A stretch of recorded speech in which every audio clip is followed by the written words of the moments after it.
Abrimos, señoras y señores, la tertulia de este miércoles 9 de octubre del año 2019.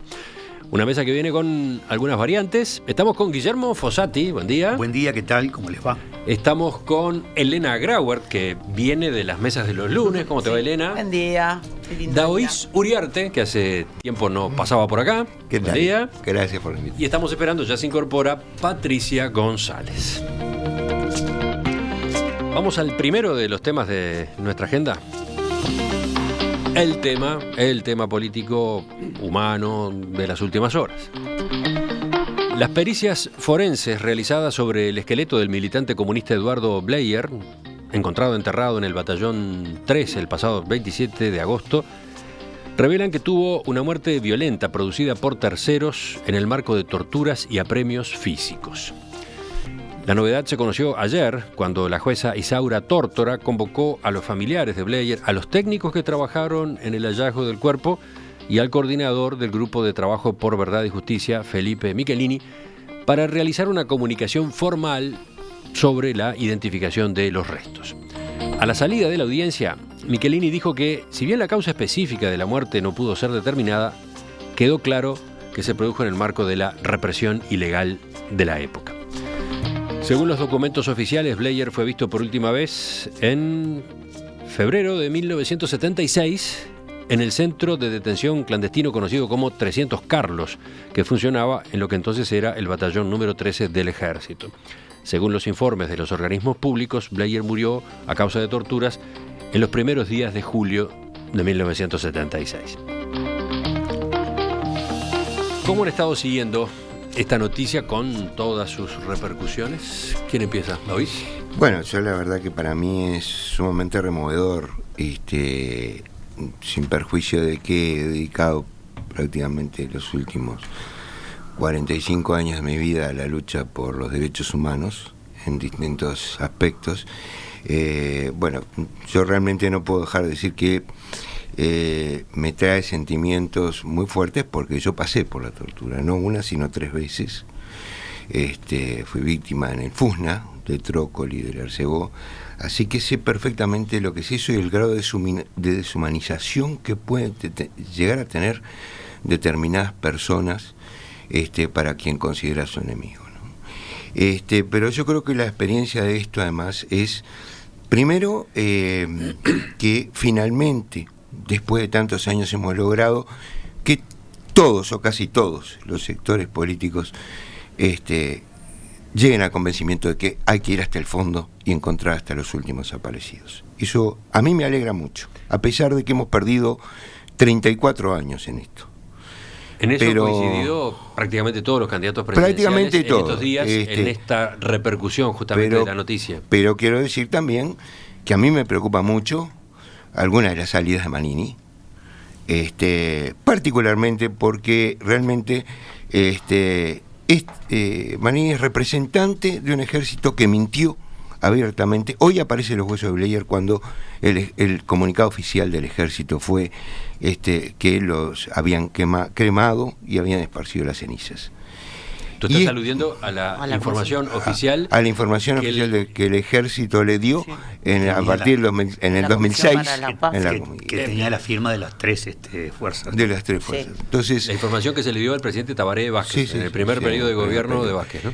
Pero esto impulsa algo, porque además me preocupa en esas declaraciones cuando Manini dice: no hay que hablar del pasado, de cosas que pasaron, hay que hablar de cosas reales. No, esto es muy real y esto es muy importante para que el Uruguay no lo vuelva a vivir. Yo quiero educar, y soy un educador, a las futuras generaciones que sepan lo que pasó, porque en realidad mi padre no creía que en el Uruguay algún día iba a pasar eso, que eran cosas que solo habían pasado en Europa en la Segunda Guerra Mundial y que habíamos superado la etapa de los degüellos de 1897 y 1904, pero sin embargo siempre puede volver a pasar. Por eso yo creo que esto es algo que hay que recoger, no solo por lo que significa, por lo que pasó, sino educando hacia las futuras generaciones, porque esto, aunque no lo creamos, un día puede volver a ocurrir. Con todo lo bochornoso y trágico que es el caso de Eduardo Bleyer, todavía hay una faceta más, ¿no? Los testimonios indican que en su caso, como en otros, la tortura era doble. Sí, sí. Por su Sí, condición de comunista y antisemita. y por su condición de judío. Sí, ahí entra en la historia el famoso Maurice Brandt, que era jefe de la CID. Mauri Brandt, ¿no? Que era jefe de la CID, de los servicios de inteligencia, que todo el mundo dice que era nazi, y posiblemente lo horroroso de todo esto, que es el odio era doble, era por su condición de judío y por su condición de comunista. Uh-huh. Entonces, en realidad la historia es muy conmovedora, la de Eduardo Bleyer y lo que le sucedió. Realmente yo leía la prensa y uno, no, por más que lo oyó muchas veces, no sale su asombro. Aparte que siempre mintieron sobre lo que había pasado. Lo mintieron también en la Comisión para la Paz, porque se había dicho que era parte de la Operación Zanahoria. ¿Se acuerdan que decían que habían enterrado y desenterrado los cuerpos y que luego los habrían quemado y le habían tirado al mar? Y eso no también es parte de toda esta historia, que no fue así. O sea, le mintieron en la Comisión para la Paz, le mintieron a Tabaré Vázquez. Bueno, y ahora apareció. Deben haber más cuerpos, supongo, ahí por toda la prensa que dice que en esos lugares, tanto en el batallón 13 como el 14, es donde se han encontrado más desaparecidos, claramente, ¿no? Hubo más enterramientos. Y quedaba la duda de si la Operación Zanahoria había existido o no. Ahora queda claro que no. Parece que no. Sí, esa es una de las posibilidades, porque la otra es que hubo una Operación Zanahoria incompleta, fallida, digamos, que una parte de los restos quedaron y otra parte se retiró. Pero en este caso estaba entero el cuerpo y además era uno de los que ellos decían que habían cremado. Completamente entero, aparentemente no. Y prácticamente los pocos huesos que faltaban se perdieron. Bueno, sí, por un lado, primero, obviamente, sentimiento solidario y acompañar en el sentimiento a la familia de Bleyer, ¿no? Por otra parte, considerar que evidentemente muestra que seguir en la búsqueda da resultados. Lo que a uno le llama la atención es la lentitud de los procesos, porque han transcurrido muchos años. De hecho, si pensamos concretamente en el mismo batallón 13, podrían haber sido mucho más efectivos en las excavaciones y en llegar a poder develar otros enterramientos allí, ¿no? Por lo tanto, esto de seguir de alguna manera tratando de saldar la deuda terrible del pasado, en varios aspectos, por lo sucedido en la dictadura, por lo sucedido previo a la dictadura, por los daños colaterales que también se desarrollaron en toda esa época, porque hay que tener presente que, y es con esto, no, obviamente el foco hoy está puesto en lo sucedido durante la dictadura, pero hay que mirar también toda la historia, porque cuando pensamos en el pasado y en todos los daños generados en tiempos pasados, los daños son de distinta naturaleza y vaya que trascienden, ¿no? Particularmente también están esos daños colaterales a civiles que tenían consecuencias simplemente porque habían estado en situación particular en la vida del país, ¿no? Después, por otra parte, me llamó la atención un comentario que le escuché en el programa Todas las Voces ayer a Gabriel Mazarovich, diciendo que Eduardo Bleyer había sido enterrado vivo, ¿no? Con lo cual lo primero que pensé es, ¿y esto cómo ¿de dónde lo sacó? ¿Cómo llega a esa conclusión? Parece, de alguna forma, salvo que exista formas desde el punto de vista del análisis del cuerpo o de los restos, que les permita una conclusión de esa naturaleza que me parece difícilmente creíble. Gabriel Mazarovich ha mencionado ese extremo en distintas ocasiones. Surge de una investigación periodística en la que él participó en el año 2003 a propósito de este y otros casos de desaparecidos, en la que obviamente se recogieron testimonios, entre otros, de otros presos que compartían la reclusión con él, ¿no? Se habla, lo que plantea Mazarovich es que se lo había enterrado vivo y se continuaba la tortura en esas condiciones, digamos, ¿no? El enterramiento formaba parte del proceso de tortura, incluso con gente que caminaba por arriba de él, etcétera. Bueno, Sí, esos son algunos de los datos que él ha proporcionado. Utilizó esa expresión. Después lo otro que, desde un punto de vista humano, me cuesta entenderlo, decir, por ejemplo, Felipe Michelini, decir concretamente murió a causa de torturas y apremios físicos, y expresarlo con la crudeza, más allá de la realidad del hecho, creo que se me coloco en la posición de la familia y eventualmente qué necesidad de describir de la manera que se planteó, porque se plantea como una especie de muerte muy particular, la de él, que fue sometido a torturas que eventualmente no eran la regla de pronto, ¿no? Para otros varios, y que con él particularmente fueron...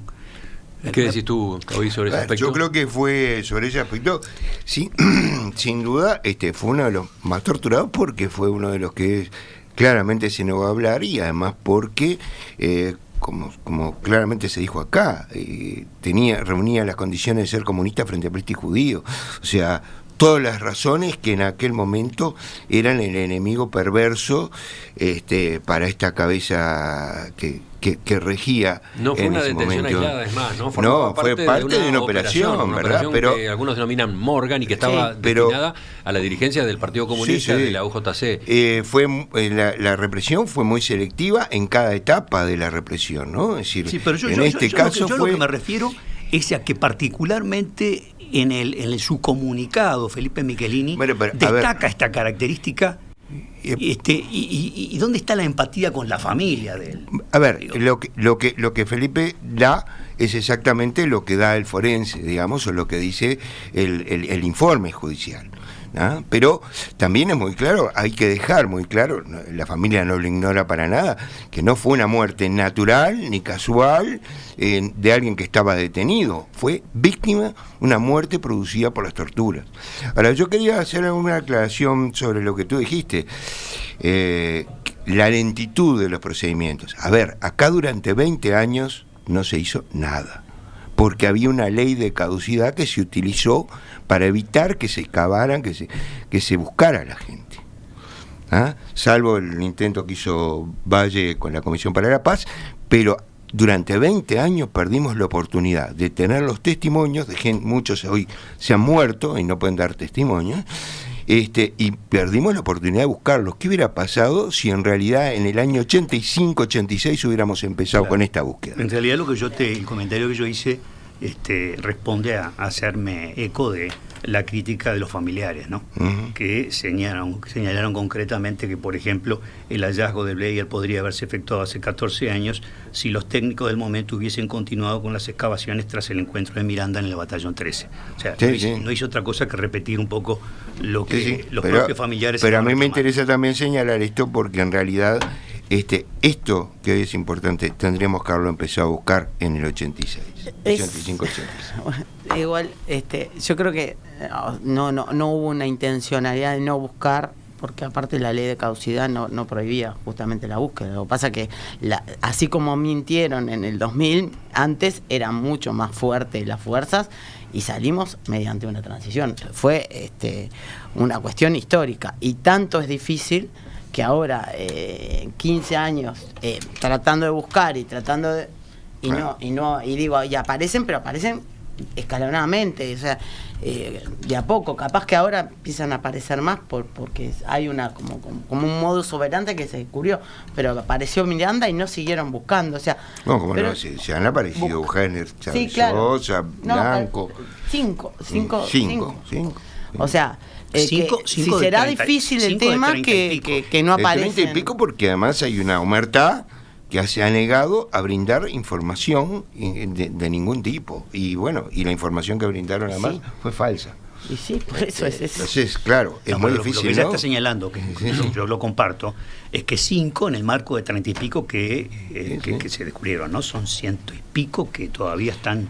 A ver, mis compañeros que desaparecieron en la Argentina, no sabemos si fue en la Argentina o en el Uruguay, ¿verdad? Pero en mi caso, que yo era integrante del GAU, tenemos aproximadamente 15 compañeros que estamos convencidos de que los trajeron y los mataron acá, pero nadie pudo develar ese misterio. Sí, en realidad los que desaparecieron en Argentina. Sí, pero estamos convencidos de que los trajeron para acá, sí, porque todos los testimonios ahí dicen que los trajeron para acá. Sí.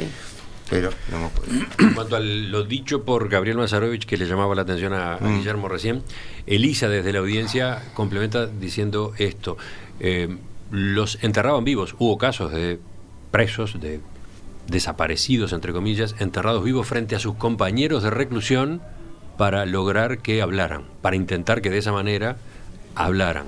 Y hay testigos que hoy están vivos de hechos de ese tipo. Que observaban. Sí, sí. Sí. Después aparecen otro tipo de comentarios de los oyentes interesantes, ¿no? Porque le dan como un segundo, tercer nivel a la conversación, ¿no? Estoy viendo, por ejemplo, este mensaje que manda Marcos. ¿Por qué el ser humano puede llegar a esto? Bueno, esto ha sido muy estudiado también a raíz del Holocausto. Ustedes se acuerdan de Hannah Arendt. Pero es increíble el nivel de deshumanización que se llega. Digo, yo, como decía, lo viví, donde pueden llegar a comer y a tomar mate mientras se están torturando, y después irse a su casa y ser buenos padres y madres familia. Yo creo que en definitiva es algo que... ahí hay un aspecto de a veces cuesta aceptar algunos aspectos de la naturaleza humana, ¿no? Distintos, enfoques de que llegamos sanos y buenos al mundo, y luego los procesos de socialización te transforman en algo distinto, o las características más al estilo freudiano, en el cual lo bueno y lo malo ya lo tenés en la naturaleza humana, y la parte instintiva con todas sus características puede expresarse de distintas maneras, porque la verdad que las atrocidades que se ven en situaciones de guerra te muestra un poco que el ser humano evidentemente puede llegar a ser capaz en determinados contextos, como si las circunstancias lo habilitaran para las expresiones más rotundas de crueldad, de ponerlas de manifiesto, ¿no? Y es una característica que se extiende a lo largo de la historia, ¿no? Eso es cierto, pero también es cierto que el ser humano ha evolucionado, ¿no? Y hoy, guste a quien no guste, la guerra tiene límites. No se puede torturar, no se puede asesinar a los prisioneros, hay que curar a los heridos de ambos bandos. Es cierto que muchas veces no se respeta, pero al menos hoy hay tribunales internacionales capaces de juzgar eso. Está bien. Y yo creo que eso es muy importante. Yo creo que ahí hay dos facetas, ¿no? Estamos hablando de dos cosas Ahí formales. hay dos facetas. Y estás hablando de cambios en el comportamiento en una guerra formal, declarada. Sí. No. A ver, por esto se aplica. Por ejemplo, una dictadura que es guerra. Bueno, pero lo que hay es una grave lesión a los derechos humanos, y los hechos de una dictadura también son juzgados por los tribunales internacionales, no solo las guerras. No, pero igual, ¿por qué te digo que eso? Porque está bien, como tenemos nuestra parte racional que nos lleva a entender que ciertas cosas son inaceptables, introducís las normativas y las reglas de procedimiento para poder funcionar ante ese tipo de situaciones. Pero eso es una dimensión distinta a lo que yo hablo de la naturaleza humana, que arma una propensión también a lo destructivo, ese famoso eros y tánatos que la literatura en la psicología y particularmente en la psicopatología y en el psicoanálisis destacaba claramente: lo destructivo y lo constructivo, lo más atroz y lo más altruista y generoso, es decir, como estas características que están presentes en el ser humano, porque si no se puede entender cómo ante determinadas circunstancias se pueden dar ese tipo de expresiones, ¿no? Y es alcanza con mirar la historia, ¿no? Sí. Hay avances que se han ido dando a lo largo de la historia, experimentando con seres humanos el efecto, por ejemplo, de determinado tipo de drogas y demás. O sea, esto es así. Y esto, con escalas distintas a partir de la civilización y a partir del avance de determinados valores, igual sigue presente, vaya que sigue presente en el mundo de hoy. No con el primitivismo de otrora, pero sigue estando presente. Sí, pero hay una diferencia importante, ¿no? Hay una diferencia importante en esto, ¿eh? Durante muchos siglos ese tipo de cosas quedaban en la impunidad o en la amnistía. Eso hoy, es decir, el comportamiento individual siempre va a existir, como siempre va a existir los asesinatos o las violaciones. pero que no quede en la impunidad, yo creo que eso es lo importante. Y además, que tampoco sean impunes aquellos que no son los que se ensucian la mano, pero son los que dan la orden. Porque cuando un alto jerarca dice consigan la información al precio que sea, sabe que lo que está diciendo abajo es tortura. Y es tan responsable como el que mete las manos.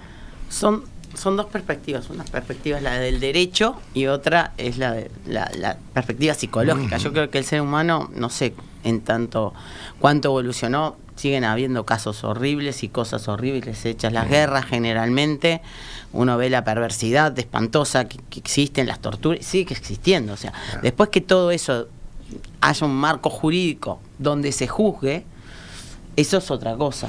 Si siempre hubo un si tú tenés marco concretamente jurídico, que ¿no? pueden en la ingresar guerra, pero delincuentes en un local y luego rociar con combustible y prender fuego, dejando a personas adentro, como lo hemos visto hace poco. sí, por eso. Nada le cabe sorprenderse concretamente de que determinadas trayectorias de vida en contextos específicos te llevan al extremo de que dejas de lado todo un conjunto de elementos que podías entenderlos como básicos de lo que significa vivir en convivencia y sos capaz de cualquier cosa. Elena. Sí, estamos totalmente de acuerdo en eso. Pero o sea, ojo que muchas de estas personas creo que generaron estos hechos durante la época de la dictadura eran personas con alto nivel de educación y formación. No fueron parte de un contexto crítico como esta persona que está señalando. Para cerrar el tema anterior, agrego acá 2 de los mensajes que han llegado de nuestros oyentes. Además van a ver que tienen su vínculo uno con el otro. Dice Fede: soy hijo de detenido político. Mi viejo fue brutalmente torturado, por suerte no asesinado. Pero quería hacerles notar un detalle del que nadie habla o del que se habla poco. En las torturas la información obtenida era irrelevante. La tortura era parte de un objetivo que era quebrar a la persona y que el hecho de que delatara a sus compañeros se incorporaba como parte de ese intento, como parte de ese proceso. Apuntaba justamente a eso, a quebrar a la persona. Creo que fue lo que más me impactó de toda esta historia, ese detalle de lo más perverso que escuché en mi vida. ¿Tú estás de acuerdo con eso? Sí. A ver, los dos aspectos. Uno era conseguir la información, eso eran las primeras 24 horas. Lo siguiente era quebrar a la persona. El objetivo era quebrarlo moralmente. Y después aparece este otro mensaje de Raquel que comparte una parte de una carta de la esposa de Bleier, Rosa, dirigida al Estado Mayor Conjunto y al señor Sanjurjo. 2 puntos comillas. No sé si usted podrá valorar lo que paso a decirle, pero mi esposo es de esas personas en la vida, que hay muy pocas, que decidió dedicar su vida al camino moral. Equivocado o no, es un ser auténtico, valorable como ser humano. Merece vivir, pero preferiría la muerte antes de que perdiera su dignidad como hombre. Creo que habla bastante de la condición humana, sí, termina señalando. Claro.